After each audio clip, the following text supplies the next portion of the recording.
네, 하나님의 말씀 보도록 하겠습니다. 주님께서 오늘 우리에게 주신 말씀은 누가복음 15장 11절로부터 32절에 이르는 말씀입니다. 누가복음이고요. 신약성경 121변에 있습니다. 누가복음 15장 11절로부터 32절 말씀입니다.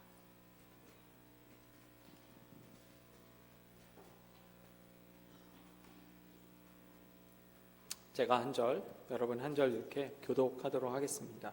또 이르시되 어떤 사람에게 두 아들이 있는데 그 둘째가 아버지에게 말하되 아버지여 재산 중에서 내게 돌아올 분깃을 내게 주소서 하는지라 아버지가 그 살림을 각각 나눠 주었더니 그 후 며칠이 안 되어 둘째 아들이 재물을 다 모아 가지고 먼 나라에 가 거기서 허랑방탕하여 그 재산을 낭비하더니 다 없앤 후 그 나라에 크게 흉년이 들어 그가 비로소 궁핍한지라 가서 그 나라 백성 중 한 사람에게 붙여 사니 그가 그를 들로 보내어 돼지를 치게 하였는데 그가 돼지 먹는 쥐엄 열매로 배를 채우고자 하되 주는 자가 없는지라 이에 스스로 돌이켜 이르되 내 아버지에게는 양식이 풍족한 품꾼이 얼마나 많은가 나는 여기서 주려 죽는구나.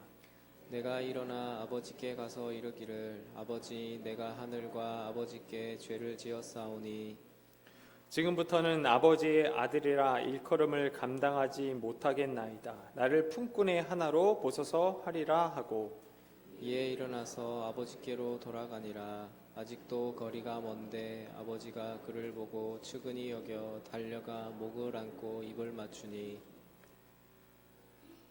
아들이 이르되 아버지 내가 하늘과 아버지께 죄를 지었사오니 지금부터는 아버지의 아들이라 일컬음을 감당하지 못하겠나이다 하나 아버지는 종들에게 이르되 제일 좋은 옷을 내어다가 입히고 손에 가락지를 끼우고 발에 신을 신기라 그리고 살찐 송아지를 끌어다가 잡으라 우리가 먹고 즐기자. 이 내 아들은 죽었다가 다시 살아났으며 내가 잃었다가 다시 얻었노라 하니 그들이 즐거워하더라. 맏 아들은 밭에 있다가 돌아와 집에 가까이 왔을 때 풍악과 춤추는 소리를 듣고 한 종을 불러 이 무슨 일인가 물은데 대답하되 당신의 동생이 돌아왔사오매 당신의 아버지가 건강한 그를 다시 맞아들이게 됨으로 인하여 살찐 송아지를 잡았나이다 하니 그가 노하여 들어가고자 하지 아니하거늘 아버지가 나와서 권한대 아버지께 대답하여 이르되 내가 여러 해 아버지를 섬겨 명을 어김이 없거늘 내게는 염소 새끼라도 주어 나와 내 벗으로 즐기게 하신 일이 없더니 아버지의 살림을 창녀들과 함께 삼켜버린 이 아들이 돌아오매 이를 위하여 살찐 송아지를 잡으셨나이다. 아버지가 이르되 얘 너는 항상 나와 함께 있으니 내 것이 다 내 것이로되 이 내 동생은 죽었다가 살아났으며 내가 잃었다가 얻기로 우리가 즐거워하고 기뻐하는 것이 마땅하다 하니라. 아멘.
아멘. 3월 다섯째 주 마지막 주죠. 그룹 큐티 나눔입니다. 제목은 은혜가 못마땅한가입니다. 오늘 본문의 말씀은 그 유명한 탕자의 비유가 들어가 있는 말씀이죠. 누가복음 이 15장에는 세 가지 비유가 있는데 이 세 가지 비유는 잃어버린 그 무언가에 대해서 말하고 있다고 할 수 있습니다. 이 내용을 빠르게 한번 살펴보고 그 다음에 또 핵심 내용을 또 살펴보도록 하겠습니다. 1번입니다. 예수님이 아들을 다시 찾은 비유를 들려주십니다. 첫 번째 질문 보도록 하겠습니다. 둘째 아들은 아버지에게 받은 분깃을 어떻게 했습니까? 13절인데요. 제가 한번 읽겠습니다. 그 후 며칠이 안 되어 둘째 아들이 재물을 다 모아가지고 먼 나라에 가 거기서 허랑방탕하여 그 재산을 낭비하더니 둘째 아들은 아버지에게서 받은 분깃을 먼 나라에 가서 허랑방탕하게 전부 다 탕진을 했습니다. 고대 사회에서 유산은 아버지가 죽어야만 받을 수 있는 것입니다. 아니 오늘날에도 마찬가지겠죠. 살아계신 아버지를 향해서 죽었다 치고 유산을 주십시오라고는 할 수 없을 겁니다. 하지만 둘째 아들은 아버지에게 유산을 요구했고 어떤 이유에서인지 모르겠지만 아버지 역시 그 유산을 내어줍니다. 둘째 아들은 아버지의 그 유산을 가지고 다른 나라로 가서 모두 다 허랑방탕하게 사용을 합니다. 둘째 아들이 아버지가 살아있을 때 아버지에게 유산을 요구한 것은 단순히 돈의 문제가 아니라 재산의 문제가 아니라 아버지와 아들의 관계가 끊어졌다는 것을 보여준다고 할 수 있습니다. 굳이 이거를 우리가 성경 전체에서 표현하자면 우리가 아담의 자손으로서 더 이상 하나님과의 관계가 연결되지 않다라는 것을 보여준다고 할 수 있습니다. 두 번째 질문 또 보도록 하겠습니다. 둘째 아들은 어떤 마음으로 아버지를 다시 찾아갔습니까? 우리 18절, 19절, 21절 이렇게 있는데요. 제가 18절, 19절, 21절 우리 같이 한번 읽겠습니다. 18절입니다. 내가 일어나 아버지께 가서 이르기를 아버지 내가 하늘과 아버지께 죄를 지었사오니 지금부터는 아버지의 아들이라 일컬음을 감당하지 못하겠나이다. 나를 품꾼의 하나로 보소서 하리라 하고 21절입니다. 아들이 이르되 아버지 내가 하늘과 아버지께 죄를 지었사오니 지금부터는 아버지의 아들이라 일컬음을 감당하지 못하겠나이다 하나. 아멘. 둘째 아들은 죄를 지은 자신에게 아들의 자격이 없으니 품꾼으로 일꾼으로 여겨달라는 마음으로 아버지를 다시 찾아갔습니다. 어떤 마음으로 갔냐면 더 이상 아들의 자격이 아니라 이제는 그저 종, 일꾼 이런 마음으로 아버지를 찾아갔죠. 둘째 아들은 먼 나라에서 아버지의 재산을 모두 탕진했다고 우리가 앞에서 질문에서 살펴봤습니다. 그런데 엎친 데 덮친 격으로 그 땅에 흉년까지 깃들게 됩니다. 그래서 결국 둘째 아들은 돼지 치는 일을 했지만 굶기가 일쑤였고 그래서 돼지의 먹이라도 먹으려 했지만 그것마저 부족했던 것 같습니다. 우리가 앞에서 살펴봤던 질문이 아버지와 아들과의 관계가 끊어진 걸 이야기한다고 한다면 이 두 번째 질문의 그 내용은 끊어진 그 삶의 결과라고 볼 수 있습니다. 첫 번째 아버지의 유산을 가져간 게 아버지의 관계가 끊어진 것을 이야기했다면 이제 먼 나라에서 재산을 잃고 흉년 상황 속에서 돼지의 쥐염 열매까지 자기가 먹으려고 했던 이런 인생의 밑바닥까지 내려갔던 인생은 아버지의 관계가 끊어진 그 결과 비참함을 이야기한다고 할 수 있습니다. 우리 3번도 한번 살펴보겠습니다. 아버지는 돌아온 둘째 아들을 어떻게 맞이합니까? 인데요. 20절 제가 한번 읽어보겠습니다. 이에 일어나 아버지께로 돌아가니라. 아직도 거리가 먼데 아버지가 그를 보고 측은히 여겨 달려가 목을 안고 입을 맞추니. 그 다음 22, 24절 같이 한번 읽겠습니다.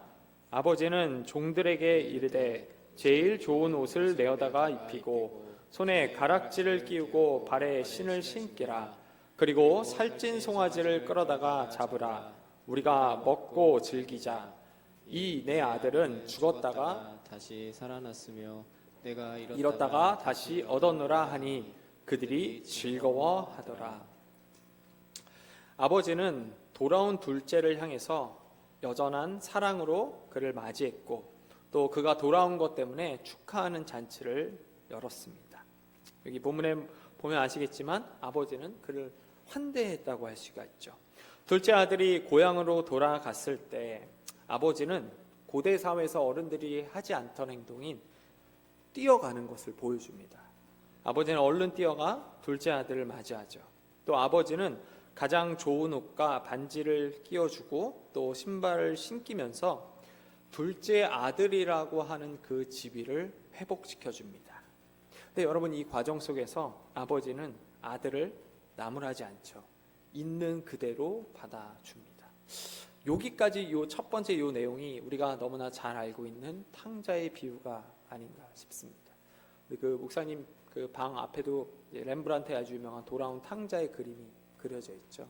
어렸을 때 늘 이 설교를 들으면 둘째 아들이 우리와 같은데 너희가 어떤 상황에 있든지 그저 돌아오면 아버지께서 받아줄 거니까 걱정하지 말고 돌아오라 라고 하는 내용, 이게 바로 탕자의 비유라는 걸 볼 수 있습니다. 나눔 1입니다. 잘못을 저질렀으나 회개하며 돌아온 아들을 환대하는 아버지의 모습이 우리를 대하시는 하나님의 모습입니다. 우리가 아직 죄인 되었을 때에 이미 우리를 사랑하신 하나님의 은혜를 어떤 모습으로 만났는지 서로 나눠봅시다 라고 되어 있습니다. 우리 두 번째 질문 한번 살펴보겠습니다. 첫 번째 내용이 둘째 아들에 관한 것이었다면 두 번째 내용은 첫째 아들에 관한 것이라고 볼 수 있습니다. 이 첫째 아들은 돌아온 동생을 환대하는 아버지에게 분노를 느낍니다. 첫 번째 질문인데요. 첫째 아들은 무엇을 하다 집에 돌아왔습니까? 라고 되어 있는데 25절을 보면 첫째 아들은 밭에서 일을 하다가, 밭에서 있다가 그러는데 아마 아버지의 것을 가지고 일을 하고 있었겠죠. 밭에서 일을 하다가 돌아왔다고 할 수 있습니다. 첫째 아들은 둘째 아들이 돌아온 그 과정 속에서 밭에서 일을 하고 있었습니다. 두 번째 질문입니다. 첫째 아들이 아버지에게 화가 난 이유는 무엇입니까? 인데요. 우리 29절, 30절 같이 읽겠습니다. 아버지께 대답하여 이르되 내가 여러 해 아버지를 섬겨 명을 어김없거늘 내게는 염소 새끼라도 주어 나와 내 벗으로 즐기게 하신 일이 없더니 아버지의 살림을 창녀들과 함께 삼켜버린 이 아들이 돌아오매 이를 위하여 살찐 송아지를 잡으셨나이다. 첫째 아들이 아버지에게 화가 난 이유는 여러 해 동안 아버지를 성실하게 섬겼지만 자신을 위해서는, 첫째 아들인 자신을 위해서는 작은 잔치라도 열어주지 않았는데 아버지의 재산을 낭비한 둘째를 위해서는 큰 잔치를 베풀었기 때문이라고 볼 수 있습니다.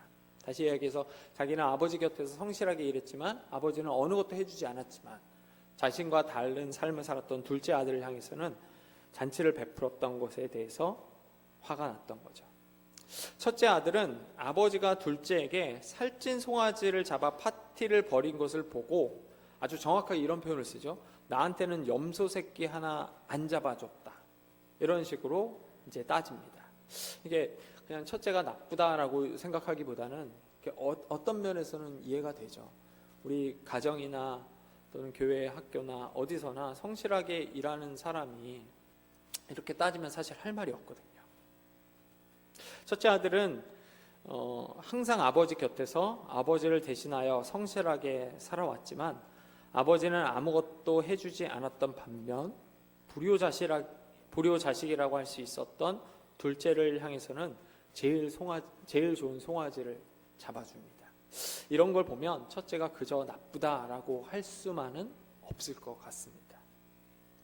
우리 세 번째 질문 한번 보겠습니다. 아버지는 첫째 아들에게 무엇이라고 설명합니까? 이거 좀 중요한 내용이기 때문에 우리 한 번 더 같이 읽겠습니다. 아버지가 이르되 너는 항상 나와 함께 있으니 내 것이 다 내 것이로되 이 내 동생은 죽었다가 살아났으며 내가 잃었다가 얻기로 우리가 즐거워하고 기뻐하는 것이 마땅하다 하니라. 아버지는 첫째 아들에게 이렇게 얘기하시죠. 너는 항상 나와 함께 있었으니까 내게 다 네 거야. 하지만 동생은 잃었다가 얻었으니까 우리가 당연히 기뻐해야 되는 것 아니니, 이렇게 이야기를 하십니다. 방금 읽은 본문의 말씀은 아버지의 마음이 묻어나는 표현이라고 할 수 있습니다. 통상 고대 사회에서 첫째 아들은 둘째 아들보다 2배 많은 재산을 유산으로 받았다고 합니다. 그 이유는 첫째가 장남이 보통 집안일을 책임지고 가업을 이어가야만 했기 때문이죠. 이런 점에서 첫째 아들은 누구보다 아버지의 사랑을 더 많이 누린다고도 할 수 있습니다. 하지만 이 모든 것들은 아버지의 마음을 헤아릴 때만, 그 아버지의 마음을 내가 이해하려고 할 때에만 가능했던 거죠. 만약 아버지의 마음을 이해하지 못하면 아버지의 사랑, 그리고 아버지가 하려고 했던 그런 어떤 행동들은 보이지가 않고요. 그저 자기가 받게 될 유산의 액수, 그것만 계산하게 됩니다. 결국 이 본문에서 첫째가 나쁘게 평가되는 이유 중 하나는 아버지의 마음이 아니라 눈에 보이는 재산, 돈에만 관심이 있었기 때문이라고 할 수 있습니다. 우리 나눔 2하고 3을 또 보겠습니다. 나눔 2입니다. 이 비유는 세리와 죄인을 무시하는 바리새인과 서기관을 향해 하신 말씀입니다. 은혜를 못마땅하게 여기는 삐딱한 시선과 우월한 의식을 나무라신 것이죠. 마땅히 품어야 할 사람인데도 불구하고 삐딱한 마음을 품은 적이 있다면 나눠봅시다. 나눔 3, 아버지의 마지막 말에는 첫째 아들을 향한 당부가 숨겨져 있습니다. 내 것은 다 내 것이다. 내 동생은 내가 잃었다가 다시 얻었다. 내가 다시 얻은 내 동생도 내 것이다. 하나님은 우리가 죄인으로 여기는 자들까지도 넓은 마음으로 품어주길 원하십니다. 우리가 품어야 할 대상은 누구인지, 그들과 함께 즐거워하고 기뻐할 수 있는 길은 무엇인지 이야기해 봅시다 라고 되어 있습니다. 제가 이 본문을 이번 주에 준비를 하면서 작년 수요 예배 때 제가 설교를 했던 걸로 기억을 좀 했습니다. 여름인지 겨울인지 기억이 안 나는데, 제가 이 본문을 가지고 오래전부터 설교를 한번 해보고 싶었는데 풀지 못했던 부분이 있어서 뒤로 이제 미루다가 이제 언젠가 했던 기억이 납니다. 제가 그 설교를 하고 나면 설교문을 다 버리거든요. 그래서 뭐라고 했는지는 정확하게 기억이 나지 않지만 핵심이 이제 조금 기억이 나서 좀 이야기해 볼까 합니다. 요 지금까지 살펴봤던 요 매일 성경 본문의 말씀 가지고 딱 끝나면 사실 우리는 장로교잖아요. 장로교 해석은 약간 부족하게 됩니다. 그 왜 그런지 한번 볼게요. 이 본문에서 이제 핵심 중 하나는 둘째 아들이 스스로 아버지 집으로 돌아간 것을 두고 어떻게 볼 것인가입니다. 여러분, 우리는 개혁파 교회나 개혁파 장로교회 그리고 침례교 일부는 아담의 범죄 이후 그 아래서 태어나는 모든 사람들을 가리켜 아담의 자손이라고 하면서 스스로 하나님께 나아갈 수 없다고 고백을 합니다. 이걸 두고 우리가 전적 타락 혹은 인간의 무능력이라고 표현을 하죠. 그런데 둘째 아들은 지금 보면 어떻게 돼 있냐면 스스로 아버지께 돌아갑니다. 이런 생각을 하는 거죠. 돼지 쥐염 열매에서 뭐 먹을 게 없으니까 그래도 아버지께 가면 그래도 살겠다. 그래서 성경을 보니까 어떻게 돼 있냐면 자기 스스로 아버지 집으로 가겠다고 결심해서 갑니다. 그리고 실제로 요즘 이게 젊은 청년들이 많이 이렇게 보는 그 설교자인 것 같아요. 제가 그 당시에 링크를 한번 봤는데 그 설교자도 둘째 아이의 이야기를 해놓은 다음에 우리는 이렇게 둘째 아들처럼 아버지께로 돌아가려고 하는 그런 훈련을 평소에 많이 쌓아야 됩니다. 이렇게 얘기를 해요. 그러면 여러분, 우리가 이렇게 해석하는 성경 해석이 맞나요? 안 맞나요? 맞지 않죠. 우리는 이렇게 첫째가 됐든 둘째가 됐든 스스로 아버지께 나아갈 수 없다라고 이야기를 합니다. 또 제 동기 중에도 다른 교파인데 농담 삼아 이 얘기를 저한테 직접 한 친구가 있어요. 둘째 아들 직접 갔는데 장로교 한번 해석해봐 이렇게. 그때 되게 당황했었습니다. 그러다가 제가 지난번 이렇게 설교를 준비할 때 프로디갈 갓이라고 하는 팀 켈러 목사님의 책을 좀 보게 됩니다. 제가 이 단어를 처음 봐서 그때 사전을 이렇게 쭉 찾아보니까 프로디갈이라고 하는 뜻은 지금 사용되지 않는 언어 중 하나인데 이렇게 아낌없이 낭비하다라는 의미를 갖고 있더라고요. 그러니까 이게 아마 그런 것 같아요. 사춘기 아이들 사역을 할 때 밑 빠진 독에다 물 붓는 사역이라고 합니다. 왜냐하면 사춘기 아이들은 지금 내 주님을 믿겠습니다 해놓고 이렇게 고개를 돌리면 또 모른다고 가버리거든요. 왔다 갔다 이게 심하거든요. 그래서 사춘기 아이들 사역을 할 때는 보통 밑 빠진 독에다 물을 계속 붓는 거다라고 하는데, 요 프로디갈이라고 하는 뜻이 낭비하다라는 의미에 좀 가깝다고 해요. 그러니까 아마 이런 것 같아요. 아버지 하나님께서 우리를 향해서 은혜를 낭비하시겠다. 그러므로 해서 우리가 살겠다라고 하는 거죠. 이 틴켈러 목사님의 책을 제가 보다가 해석이 안 되는 둘째 아들 이야기가 해석이 됐어요. 한번 잘 따라와 보세요. 다시 우리 본문 한번 살펴보겠습니다. 여러분 누가복음 앞부분을 가면 예수님이 계시고요. 예수님이 이제 계시고 그 옆에 둘째 아들을 상징하는 무리들이 있습니다. 낮은 자리의 삶을 살아가는 사람들이죠. 그런가 하면 예수님 옆에는 또 항상 또 다른 사람들이 부류가 있는데 누구냐면 종교 기득권자들이죠. 예수님께서 그날도 무리들과 함께 있으니까 종교 기득권자들이 자꾸 이렇게 뒷담화를 하는 거예요. 쟤는 맨날 이렇게 강도, 고아, 불량배, 교도소 갔다 온 애들이랑 같이 먹고 마시냐. 그러니까 예수님께서 이걸 듣고 비유를 말씀하시는 거죠. 첫 번째 비유가 뭐죠? 그들을 향해서 얘기하는 거예요. 야, 100마리가 있어. 근데 한 마리를 잃어버렸어. 그럼 어떻게 할래? 한 마리 찾으러 갈 거지. 이 얘기를 하신 거예요. 첫 번째 비유가. 두 번째 또 비유를 하시면서 야, 너한테 10개의 동전인데 하나 잃어버렸어. 그럼 어떻게 할래? 동전 찾으러 갈 거지. 이 얘기를 하시는 거예요. 그리고 마지막 우리가 읽었던 오늘 본문 탕자의 비유죠. 두 형제가 있어. 근데 한 명이 집을 나갔어. 그럼 어떻게 해야 되겠냐? 찾으러 가야 되는 거 아니야? 이 얘기를 하시는 거예요. 근데 지금 첫째에 해당하는 종교 기득권자는 찾으러 나가지 않습니다. 예수님께서 비유로서 그들을 비판하고 계신 거죠. 여러분 고대 사회에서는 아까 우리가 잘 살펴봤던 것처럼 장남은 아버지나 마찬가지였습니다. 여러분 지금도 맞벌이하는 부부집 가면은 초등학교 아이가 첫째면 엄마나 아빠가 꼭 얘기해요. 집안 잘 돌보고 동생 잘 돌보고. 그래서 저는 몇 번 봤어요. 서울에서도 이렇게 맞벌이 하시는 부부 보면 할머니가 안 계시면 초등학교 한 6학년 되는 애가 유치원 동생 차가 올 때 기다렸다가 동생 이렇게 데리고 가는 거예요. 저희 부모님들이 한번 물어본 적 있어요. 집에 가면 뭐해? 하니까 라면 끓여 먹인대요. 근데 지금도 그런데 옛날엔 더 심했죠. 우리나라도 마찬가지죠. 보통 선생님이 동생 문제 일으키면 부모님 모시고 와 하면은 너무 바쁘니까 농사일로 첫째가 대신 가곤 했습니다. 이런 고대 사회에서도 마찬가지죠. 지금 보면은 둘째가 집을 나갑니다. 그러면 여러분 이 둘째를 데리러 누가 가야 되죠? 첫째가 가야 돼요. 근데 이 비유에서는 첫째는 가지 않았어요. 그러니까 예수님께서 이 비유를 듣고 있는 무리들과 첫째를 향해서 이렇게 얘기하시는 거죠. 둘째가 아버지의 유산을 갖고 나갔어. 둘째 무리인 너희들도 실패했어. 또 첫째는 늘 아버지 곁에 있었지만 자기 유산, 자기가 받을 유산만 생각을 했죠. 동생을 찾으러 가지 않고. 그러면서 첫째들을 향해서 얘기하는 거죠. 너희 종교 기득권자, 아버지의 마음을 헤아리지 못했네. 아버지가 원하는 걸 안 했네. 너희도 실패했어. 둘 다를 향해서 선고하시는 거죠. 너희 둘 다 아버지의 마음을 모르고 아버지께 나아갈 수 없는 자들이. 이 얘기를 하시는 거예요.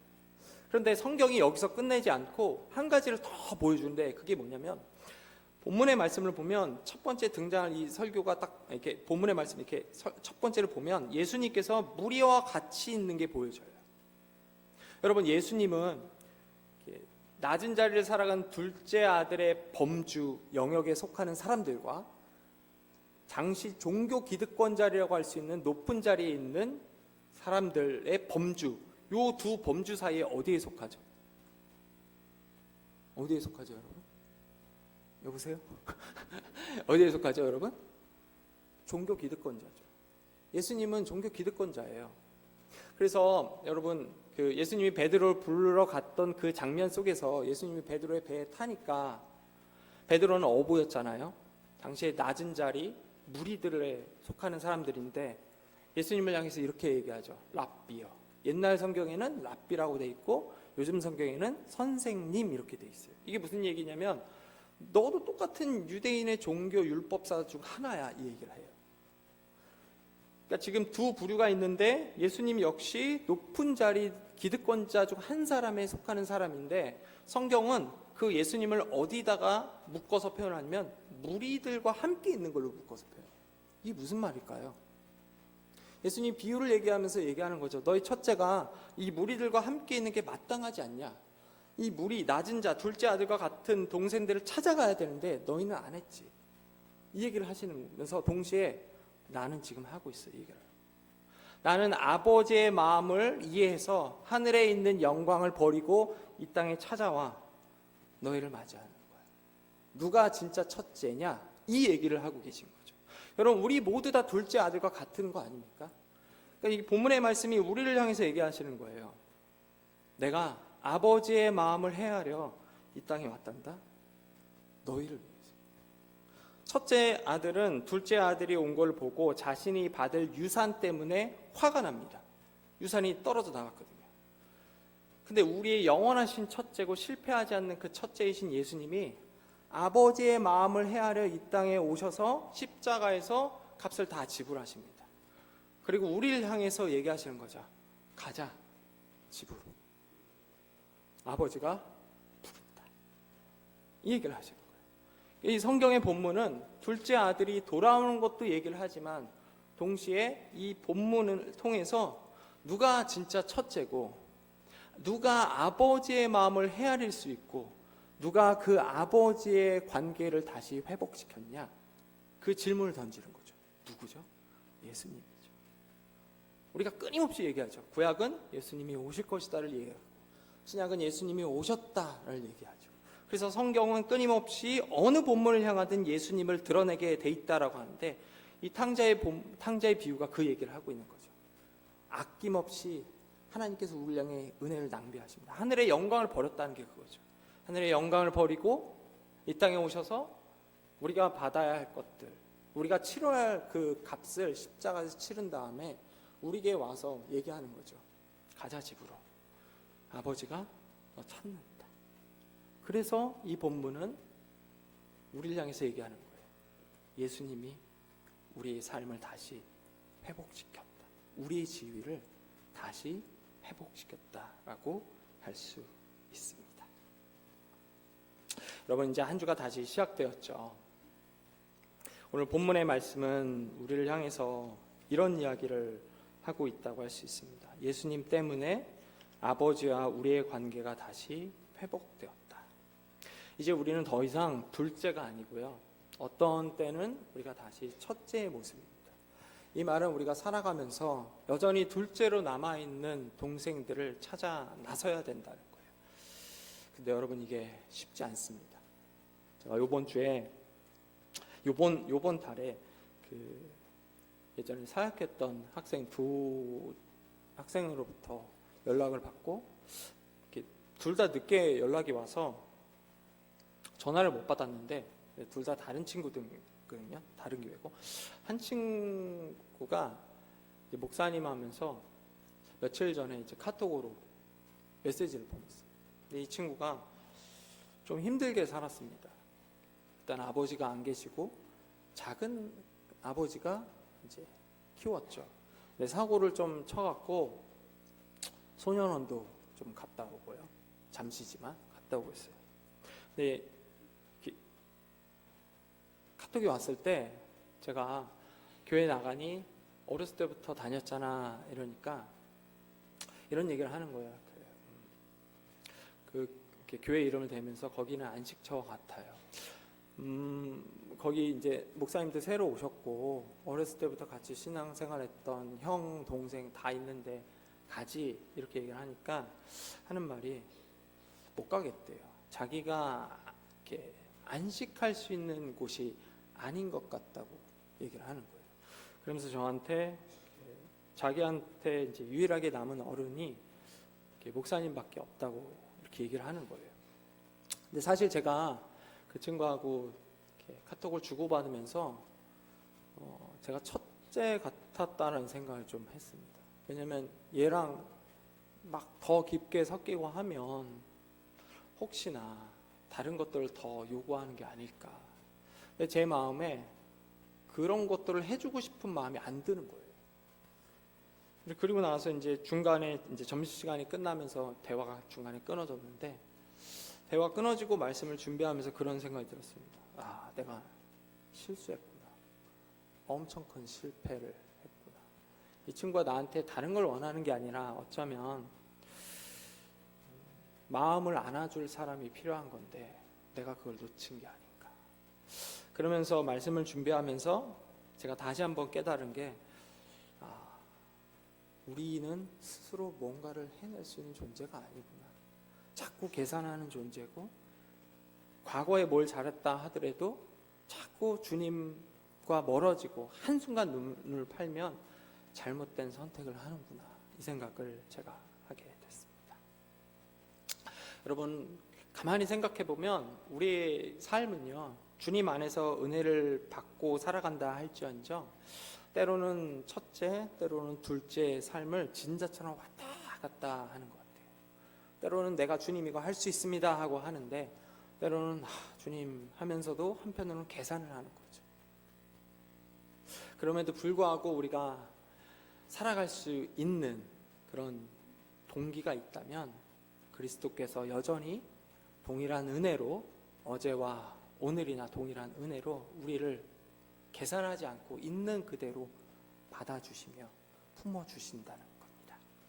여러분, 한 주가 시작됐습니다. 우리를 향해 찾아오신 그 예수님을 기억하며 한 주 동안 다시 회복된 아버지의 관계와 지위를 생각하며 승리하기를 주님의 이름으로 소망합니다.